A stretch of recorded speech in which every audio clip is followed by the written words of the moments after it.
அனைவருக்கும் வணக்கம். Option tricky trade channel மூலியம் உங்களை சந்திப்பதில் மிக்க மகிழ்ச்சி அடைகிறேன். நான் உங்கள் சந்தோஷ்.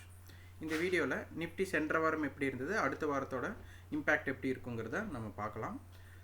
இதற்கு நம்ம நியூஸ் பேஸ்டோ சார்ட் இண்டிகேட்டர்ஸோ எதுவும் இல்லாமல் எளிமையாக சந்தையை நாம் எப்படி பார்ப்பது அப்படிங்கிறத இந்த வீடியோவின் நோக்கமே. இது பயிற்சிக்கான வீடியோ, எந்த பரிந்துரையும் நாம் வழங்குவதில்லை. முக்கியமாக நம்ம எந்த இடத்துலையும் இந்த இடத்துல பை பண்ணணும், இந்த இடத்துல செல் பண்ணணும் அப்படின்னு நம்ம சொல்கிறதில்ல. நம்ம சந்தையை எப்படி நீங்கள் பார்க்க வேண்டும் அப்படிங்கிறது தான் நம்ம சொல்லிட்டு இருக்கோம். இந்த மாதிரி கண்ணோட்டத்தில் பாருங்கள், சந்தையோட ரேஞ்ச் அப்படிங்கிறது ரொம்ப முக்கியம். ஒரு தினத்தோட பயணம் எப்படி, ஒரு வாரத்தோட பயணம் எப்படி, அந்த பயணம் ஆரம்பிக்கிறது ஓப்பன்லேருந்து ஆரம்பிக்கும். அப்போ ஓப்பன்லேருந்து தினசரி ரேஞ்ச், தினசரி 100 to 150 புள்ளி மார்க்கெட் மூவ்மெண்ட் இருக்கும். அந்த மூவ்மெண்ட் இருக்கும், அது எங்கே மேனாலும் மார்க்கெட் ஓப்பன் ஆகிட்டோம். ஆனால் ஓப்பன் ஆன புள்ளியிலிருந்து 150 பாயிண்ட் மூவ்மெண்ட் இருக்கும் அப்படிங்கிறத நம்ம நம்பணும். அதுக்கு தான் நம்ம அதை சொல்கிறோம். அடுத்த விஷயம் ஆப்ஷன் அட்டவணையை பாருங்கள். அப்போ அந்த அட்டவணையை பொறுத்து நம்ம சப்போர்ட் அண்ட் ரெசிஸ்டன்ஸை பார்க்குறோம். ஸோ இதனுடைய எல்லைகளில் சந்தை எப்படி இருக்க வாய்ப்பு அப்படிங்கிறத பார்க்கணும். நிறைய பேர் நம்ம ஒரு உறுதியாக சொல்வதில்லை அப்படிங்கிற மாதிரி ஒரு சில பதிவுகள் பார்த்தேன். நீங்கள் யோசிச்சு பாருங்கள், நம்ம ஒரு வாகனத்தை கற்றுக் கொடுக்குறோம். அப்போ நீங்கள் வண்டி ஓட்டும் போது எதுக்கால வண்டி வந்துச்சுன்னா இந்த அளவு லெஃப்ட் எடுங்க, இந்த அளவு ரைட் எடுங்க, இந்த இடத்துல பிரேக் போடுங்க அப்படின்னு நம்ம சொன்னால் நீங்கள் செய்ய முடியுமா? அதை நீங்கள் அனுபவித்தால் மட்டும்தான் அந்த இடத்துல நம்ம எப்படி வாகனத்தை ஓட்டணும்னு உங்களுக்கு தெரியும். அதுபோல் நீங்கள் சந்தையை பார்த்து உணர்வதற்கு இந்த மாதிரி கண்ணோட்டத்தில் பாருங்கள் அப்படிங்கிறத நம்ம கொடுத்துட்ருக்குறோம்.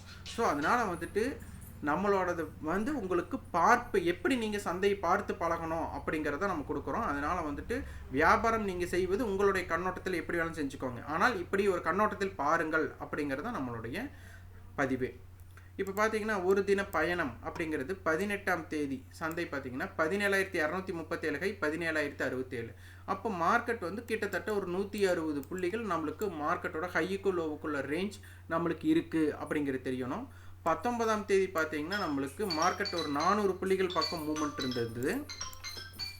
20ஆம் தேதி பார்த்தீங்கன்னா நம்மளுக்கு மார்க்கெட்டோட ஹையுக்கு லோவுக்குள்ள கிட்டத்தட்ட ஒரு 200 புள்ளிகள் ரேஞ்ச் இருந்திருக்கு. 21ஆம் தேதி பார்த்தீங்கன்னா ஹையுக்கு லோவுக்கும் அதே 200 புள்ளிகள் இருந்திருக்கு.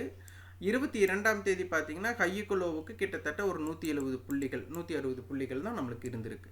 அப்போது மார்க்கெட் எங்கே ஓப்பன் ஆனாலும் கிட்டத்தட்ட 150 புள்ளிகளுக்கு மேலே தான் ஹையுக்கு லோவுக்குள்ள வித்தியாசம் இருக்குது அப்படின்னு தெரிஞ்சுட்டா, அப்போ ஓப்பனான புள்ளிகளிலிருந்து 150 பாயிண்ட் நம்மளுக்கு எங்கே ஏதோ ஒரு திசை பயணம், ஒன்று ஒரு திசை பயணமாக இருக்கலாம், இல்லை வால்டையில் 2 பக்கம் பகுதியாக இருக்கலாம், இல்லை ஒரு பக்கம் குறைவாக ஒரு பக்கம் எச்சா இருக்கலாம். ஸோ இதை பேஸில் தான் நம்ம என்ன சொல்கிறோம், ஓப்பனான புள்ளிகளிலிருந்து எவ்வளோ தூரம் கேப்பில் நிற்குது, மேலே ஓப்பனுக்கு மேலே நிற்கக்கூடிய தகுதி எப்படி இருக்குது, ஓப்பனுக்கு கீழே நிற்கக்கூடிய தகுதி இருக்குது. அப்போ பிரேக் அவுட்டுங்கிறது yesterday high or low breakouts இருக்கும். அப்போ இதனுடைய தன்மைப்படி நீங்கள் பார்க்கணும் அப்படிங்கிறத நம்ம சொல்கிறோம். அடுத்தது திங்கக்கிழமை ஓப்பன் 17,183. திங்கக்கிழமை ஓப்பன் ஆன புள்ளியிலிருந்து 231 புள்ளிகள் மேல்முகமாகவும் கீழ்முகமும் 359 புள்ளி, மொத்தம் 590 புள்ளிகள் ஹையுக்கு லோவுக்குள்ள ரேஞ்சாக அமைஞ்சிருக்கு. நம்ம சொல்லுவோம் எப்படி இருந்தாலும் 500 புள்ளிகளோட பயணம் இருக்கும் அப்படிங்கிறத நம்ம சொல்லியிருந்தோம். அந்த 500 புள்ளி ஒரு வாரத்தில் ஃபுல்ஃபில் ஆயாச்சு. இதில் ஹை பார்த்தீங்கன்னா இந்த போன வாரத்தோட ஹை 17,414 ஹையாகவும் 16,824 லோவாகவும் இருக்குது. அப்போ இதற்குண்டான 590 புள்ளியில் இப்போ கரெக்டாக 17,171னா மார்க்கெட் இந்த இடத்துல இருந்து இந்த லோவை நோக்கி செல்வதற்கு நம்மளுக்கு ஒரு 300 புள்ளிகள் இருக்குது. ஹையை நோக்கி செல்லவும் 200 புள்ளிகள் இருக்குது.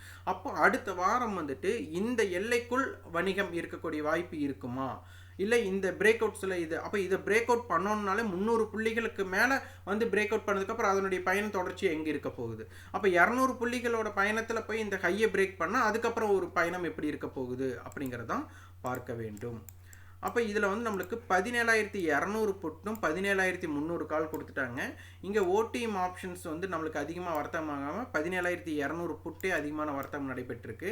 அப்போ இதனுடைய இது 159 ரூபாய்னா 17,040 17,383 இந்த எல்லைக்குள்ளே தான் சந்தை இருக்கக்கூடிய வாய்ப்பு போல் இங்கே நம்மளுக்கு பதிவு பண்ணியிருக்காங்க. ஆனால் இந்த ஓடிஎம் ஆப்ஷன்ஸ் 17,000 புட்டுங்கிறது இங்கே தான் அதிகமான வர்த்தகம் நடந்திருக்கு. இதில் சாத்தியக்கூறுகள் அப்படின்னு பார்க்கும்போது நம்மளுக்கு மார்க்கெட் 17,200 சப்போர்ட்டை பிரேக் பண்ணி தான் க்ளோஸ் ஆகிருக்கு. ஆனால் ஒரு அவுட் த மணி இப்போ 17,000 புட்டும் 17,300 காலம் இருக்கும்போது என்னன்னா சந்தை வந்து ஒரு கேப் டவுன் ஆகக்கூடிய வாய்ப்புகள் இருக்கும். இதுவும் வந்து கேப் டவுன் ஆகாதுன்னு சொல்ல வரல, ஆனால் கேப் டவுன் ஆகக்கூடிய வாய்ப்புகள் இது குறைவாக இருக்குது அப்படிங்கிறத நம்ம பதிவு பண்ணுறோம். அப்போது மார்க்கெட்டை பொறுத்தவரை சப்போர்ட் அண்ட் ரெசிஸ்டன்ஸ் எங்கே இருக்குது? இப்போ மார்க்கெட்டை வந்து குறுகிய எல்லை அப்படின்னு எடுத்துக்கிட்டால் 17,041 17,329. இதை வைட் ரேஞ்சுன்னு எடுத்துட்டால் 16,912 17,488.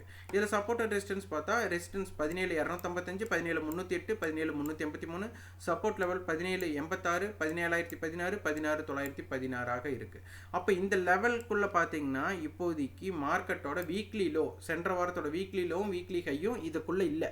அப்போ இது பிரேக் அவுட்டுக்குள்ளே இம்பேக்டட் ஆகிற மாதிரி நம்மளுக்கு இல்லை. அப்போ சந்தை திங்கக்கிழமை எங்கே ஓப்பன் ஆனாலும் அந்த ஓப்பன் ஆன புள்ளி தான் மிட்டாக வச்சுட்டு அதிலிருந்து 500 புள்ளிகள் மேல் கீழ் மொத்தமாக நம்மளுக்கு 500 புள்ளி ரேஞ்சு வேணும். அதுபோல் தினசரி பயணத்தோடது 100 to 150 புள்ளிகளும் நம்மளுக்கு வேணும். அப்போ இந்த பயணம் ரெண்டுமே ஆவரேஜ் பண்ணி நீங்கள் பார்த்தீங்கன்னா தான் உங்களுக்கு நிஃப்டியோட எல்லைகளை ஈஸியாக தொகுத்து நம்ம அதுக்கு தகுந்த மாதிரி வியாபாரம் அதுக்குடான ஸ்ட்ரைக்ஸை நம்ம தேர்ந்தெடுத்து வியாபாரம் செய்ய பொதுவாக இருக்கும். இந்த வீடியோ உங்களுக்கு பயனுள்ளதாக இருந்ததுன்னா லைக் பண்ணுங்கள், ஷேர் பண்ணுங்கள், சப்ஸ்கிரைப் பண்ணுங்கள். கண்டிப்பாக உங்களுக்கு ஃபீட்பேக் கமெண்ட் பாக்ஸில் பதிவு பண்ணுங்கள். இதற்குண்டான கட்டண பயிற்சி நம்ம கொடுத்துட்ருக்கோம். அது ஏப்ரல் 29 இருக்குது. அது 9842610908 என்ற வாட்ஸ்அப் எண் இருக்குது. தொடர்பு கொண்டு அதன் விவரத்தையும் உங்கள் விருப்பத்தையும் பதிவு செய்து கொள்ளுங்கள். நன்றி, வணக்கம்.